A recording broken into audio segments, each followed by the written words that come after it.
जब मुलायम सिंह यादव की सरकार थी, सुन तो ले। अबे क्यों छोड़ दे? अरे काय को छोड़ दे? काय को छोड़ दे भाई? काय को छोड़ दे? जो लोग मरे थे जब शहीद करने गए थे मस्जिद को, जो लोग मरे थे उनका क्या तू खर्चा चलाओगा? उनके बारे में तू बोलेगा? नहीं बोल। धर्म को डालना आग में घी डालने के बराबर होता है। जैसे हम आग में घी डालते हैं तो ज़्यादा जलती है, वैसे किसी राजनीति में धर्म को जब डालेंगे आप तो आग लगेगी।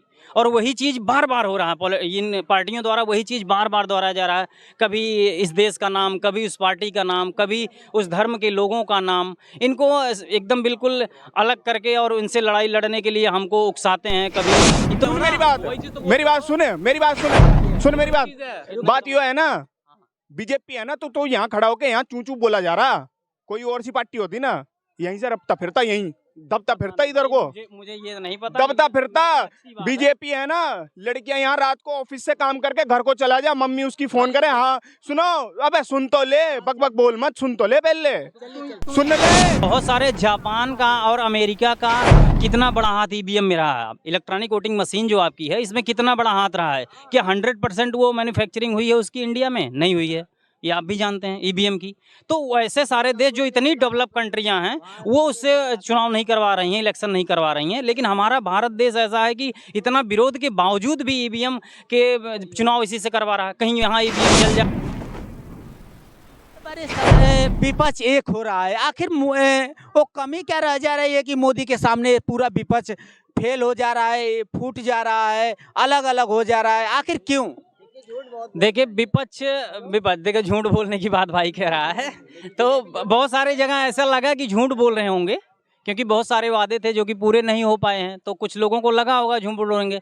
और जो भी अदर पॉलिटियाँ, जैसे बहुत सारी पार्टियां हैं जो एक हो रही हैं, तो उनको भी लग रहा होगा, उसमें भी बहुत सारे पढ़े लिखे लोग हैं, बहुत पुराने नेता हैं। ऐसा तो नहीं है कि पुराने मोदी जी ही नेता हैं, बहुत सारे पुराने नेता हैं। देश को लेके, समाज को लेके, जातियों को लेके, धर्मों को लेके बहुत सारी पॉलिटिक्स होती है, चाहे वो भाजपा में हो चाहे अन्य सरकारों में रहा हो, हमेशा जाति धर्म को लेके पॉलिटिक्स रहा है। और अरस्तु एक पुराने दार्शनिक रहे हैं, बहुत सारे लोग नाम सुने भी होंगे। उन्होंने वो कह के गए थे कि किसी भी धर्म को राजनीति में डालना, राजनीति में धर्म को डालना आग में घी डालने के बराबर होता है। जैसे हम आग में घी डालते हैं तो ज़्यादा जलती है, वैसे किसी राजनीति में धर्म को जब डालेंगे आप तो आग लगेगी। और वही चीज़ बार बार हो रहा है, इन पार्टियों द्वारा वही चीज़ बार बार दोहराया जा रहा है। कभी इस देश का नाम, कभी उस पार्टी का नाम, कभी उस धर्म के लोगों का नाम, इनको एकदम बिल्कुल अलग करके और उनसे लड़ाई लड़ने के लिए हमको उकसाते हैं। कभी तो इस तरीके से बहुत सारे विचार होंगे अलग अलग पार्टियों के, इसको लेके वो एक हो रहे होंगे कि हमारे धर्म या समाज जो है पीछे हो रहा है, तो हम उसको आगे बढ़ाने के चक्कर में इन सारे लोग इकट्ठा हो रहे होंगे।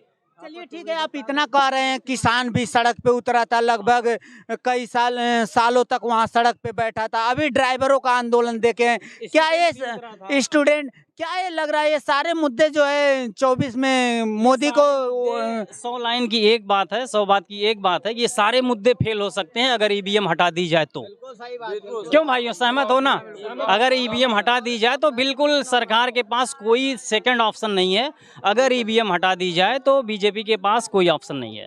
लेकिन कहा यह जा रहा है हमारा देश टेक्निकल हो रहा है, फिर बैलेट पेपर पुराने तरीकों से, कुछ लोग कह रहे हैं। बहुत सारे जापान का और अमेरिका का कितना बड़ा हाथ ईवीएम में रहा है। इलेक्ट्रॉनिक वोटिंग मशीन जो आपकी है, इसमें कितना बड़ा हाथ रहा है कि 100% वो मैन्युफैक्चरिंग हुई है उसकी इंडिया में? नहीं हुई है, ये आप भी जानते हैं ईवीएम की।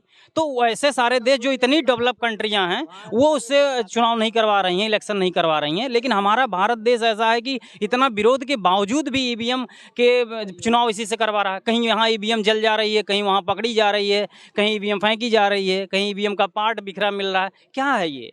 गवर्नमेंट के पास, इलेक्शन कमीशन के पास ईवीएम का डाटा होना चाहिए कि इतनी ईवीएम हमारे पास है, इतने चुनाव यहाँ से करवा। ईवीएम का ही नहीं पता कितनी ईवीएम आ रही, कितनी जा रही, कितनी कहाँ जा रही है। तो इसका मतलब है कहीं ना कहीं फॉल्ट तो है। क्या पब्लिक है, कई सुप्रीम कोर्ट के वकील भी आजकल धरना कर रहे हैं, उसका डेमो दिखा रहे हैं। इलाहाबाद में भी कुछ वकील जो है मार्च किए।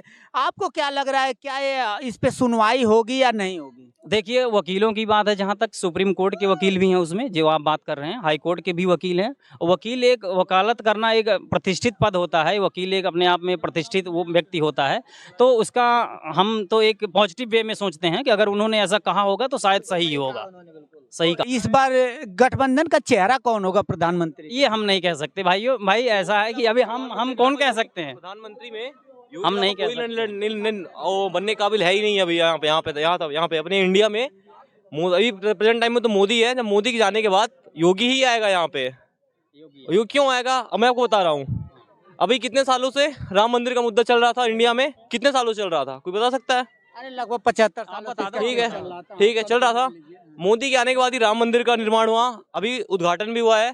ठीक है, अब अभी इंडिया अपना कितना विकास कर चुका है? ठीक है, कितना कर चुका आप बता सकते नहीं, आप ये बताइए हमें, सिर्फ इतना ही, किसी बात कोई बहस की बात नहीं है। हैं? बिल्कुल बिल्कुल बिल्कुल। इतना जानना है कि जैसे आप कह रहे हैं कि मोदी जी आए हैं तो एक मिनट छोड़िए, कोई बात नहीं, कोई बात नहीं। मोदी जी आए हैं इसलिए राम मंदिर बना, ठीक है, बहुत अच्छी बात। मैं भी हिंदू हूँ, सपोर्ट करता हूँ और मैं अयोध्या से हूँ, खास बात ये है। तो और मेरा कहने का मतलब ये है कि राम मंदिर बना, आप कह रहे हैं कि मोदी जी के आने से ही बना, इसका मतलब है, आप देखिए बिना किसी विरोध के मेरा कहने का मतलब ये है कि अगर मंदिर बना बहुत अच्छी बात है और हम हिंदू हैं, हमें गर्व है इस बात का कि राम मंदिर बना। पार्टी का विरोध करना या हम किसी मुद्दे को लेके पार्टी का विरोध करते हैं या किसी उसका, तो ये अलग मैटर है, लेकिन धर्म से हैं तो इसका हम हमेशा सपोर्ट करते हैं। लेकिन ये कह रहे हैं कि उनके आने से बना, ये अलग बात है, क्योंकि इसका कहने का मतलब ये है कि धर्म को राजनीति में नहीं आना चाहिए, यही कह रहे हैं। तो भैया ये धर्म राजनीति पे कहाँ आई है आप बता सकते हो? नहीं, आप जैसे ये कह रहे हैं कि बता दे। हाँ, जब मुलायम सिंह यादव की सरकार थी, सुन तो ले, अबे क्यों छोड़ दे? अरे काय को छोड़ दे, काय को छोड़ दे भाई, काय को छोड़ दे। जो लोग मरे थे जब शहीद करने गए थे मस्जिद को, जो लोग मरे थे उनका क्या तू खर्चा चलाओगा? उनके बारे में तू बोलेगा? नहीं बोल पाओगा ना। एक बात बता, इस बार कितने लोग मरे, कितने मुसलमान मर गए मंदिर बनते टाइम में? यो बात बता। नहीं मरा ना, तो फिर हिंदू क्यों मरे थे? अब भाई मुझसे तो बस एक बात क्यों सुन, पूछ रहा है? मेरी बात। अरे तो तू कह रहा मुझसे था गलत कह रहा है, गलत हुआ ना, मैं कुछ ये मैं ये गलत। नहीं हाँ। कह रहा, मैं कभी बोला किस बेसिस पे विरोध कर रहा है यो बता। विरोध कहाँ किया यार, मैं बता तो सही। अभी अरे भाई अभी वही चीज तो बोल रहा हूँ ना कि राम मंदिर का फैसला कहाँ से हुआ, अभी वही चीज तो बोल रहे हो ना। मेरी बात मेरी बात सुने, मेरी बात सुने, सुन मेरी बात यो है ना, बीजेपी है ना, तो यहाँ खड़ा होके यहाँ चू चू बोला जा रहा। कोई और सी पार्टी होती ना, यहीं से रपता फिरता, यहीं दबता फिरता इधर को, मुझे ये नहीं पता, दबता फिरता। बीजेपी है ना, लड़कियां यहाँ रात को ऑफिस से काम करके घर को चला जा, मम्मी उसकी फोन करे, हाँ सुनो, अबे सुन तो ले, बक बक बोल मत, सुन तो ले, पहले सुन ले, अरे बात तो सुन तू। नू फोन करे ना, बोले हाँ बेटी बढ़िया, हाँ बेटी बढ़िया, बेटी बढ़िया, यहाँ देख ले कितनी बेटियां हैं, सारी बढ़िया की बढ़िया है, ठीक है, सारी घूम रही, कोई किसी को ना छेड़ रहा। यही सरकार होती ना दूसरी, बेटियां कहाँ गायब होती तो तुझे पता हो भी ना, तुझे विरोध कर रही है यहाँ को। ठीक है भाई, हाँ बता। बेटियां सुरक्षित है, चलिए अच्छी बात है, लेकिन